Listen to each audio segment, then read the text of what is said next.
ஆன்மீகம் என்பது மிகப்பெரிய கடல். இந்த கடலில் மூழ்கி முத்து எடுத்தவர்கள் மீண்டும் பிறவியே எடுப்பதில்லை என்பது சாஸ்திர உண்மை. ஆனால் இன்று நம் அன்றாட வாழ்க்கையில் செய்யும் பல ஆன்மீக விஷயங்களுக்கான விளக்கம் என்பது நமக்கு தெரியவில்லை. அதே நேரம் பல சந்தேகங்களும் நமக்கு இதில் இருக்கின்றன. அதை தெளிவு பெறும் நோக்கத்திலேயே இந்த பதிவு என்பது அமைகிறது. முதலில் ஒரு 10 கேள்விக்கான பதில்களை தற்போது பார்க்கலாம். முதல் கேள்வி, கடவுளிடம் நாம் வேண்டுதலை சொன்னால்தான் தெரியுமா? வேண்டத்தக்கது அறிவோய் நீ, வேண்ட முழுதும் தருவோய் நீ என்கிறார் மாணிக்க வாசகர். நமக்கு என்ன வேண்டுமோ அதை அறிந்து நாம் கேட்காமலேயே கடவுள் தருவார். ஆனால் கேட்பது நியாயமாக இருக்க வேண்டும். இரண்டாவது கேள்வி, இறைவனுக்கு அபிஷேகங்கள், அர்ச்சனைகள், ஆராதனைகள் செய்வதன் விளக்கம் என்ன? பகவத்கீதையில் பகவான் நீ எதை செய்தாலும், எதை சாப்பிட்டாலும், எதை ஹோமம் செய்தாலும், எதை கொடுத்தாலும், எந்த தவத்தை செய்தாலும் அதையெல்லாம் எனக்கு அர்ப்பணமாக செய் என்று கூறியுள்ளார்.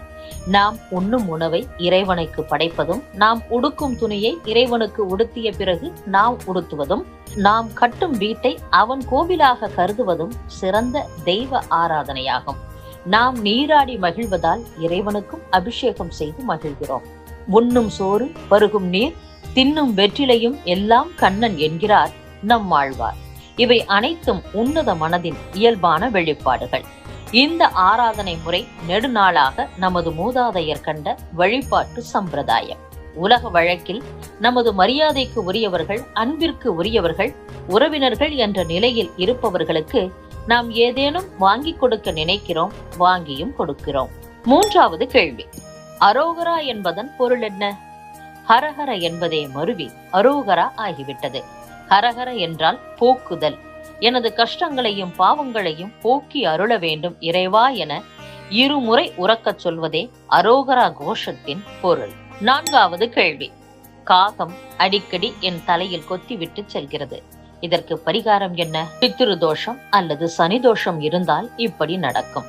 சனிக்கிழமை தோறும் உங்கள் சக்திக்கு ஏற்ப ஏழைகளுக்கு அன்னதானம் செய்யுங்கள். ஐந்தாவது கேள்வி, அஷ்டமத்து சனிக்கு எளிய பரிகாரம் இருந்தால் சொல்லுங்கள். அஷ்டமத்து சனியினால் உடல் நலம் பாதிக்கும், ஆயுள் கண்டங்களும் ஏற்படலாம். திங்கட்கிழமை தோறும் சிவனுக்கு வில்வ மாலை சாத்தி வழிபட்டு வாருங்கள். யமனையே சம்ஹாரம் செய்த சிவன் அருளால் நலமாய் வாழலாம். ஆறாவது கேள்வி, சந்திராஷ்டமத்தன்று பிரச்சனையை தவிர்க்க என்ன பரிகாரம் செய்யலாம்? கவனமாகவும் பொறுமையாகவும் இருப்பதே பெரிய பரிகாரம். காலையில் விநாயகருக்கு அருகம்புல் மாலை சாத்தி வழிபட்ட பின் வேலைகளை துவங்கினால் பிரச்சனை வராது. ஏழாவது கேள்வி, கர்ப்பிணி பெண் இருக்கும் வீட்டை புதுப்பிக்க கூடாது என்பது ஏன்? வீட்டை புதுப்பித்தல், ஒட்டடை அடித்தல் போன்றவை செய்யும் போது குளவி கூடுகள் மற்றும் ஜீவராசிகள் பாதிக்கப்படும்.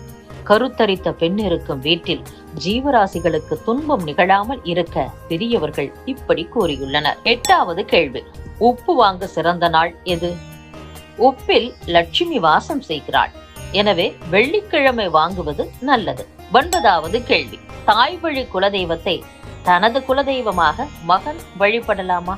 தாராளமாக வணங்கலாம். 10வது கேள்வி, கோவில் யானையிடம் ஆசி பெறுவதன் நோக்கம் என்ன?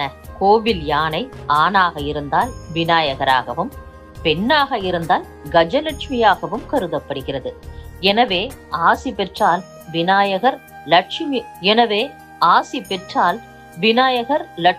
திருவருள் கிடைக்கும்.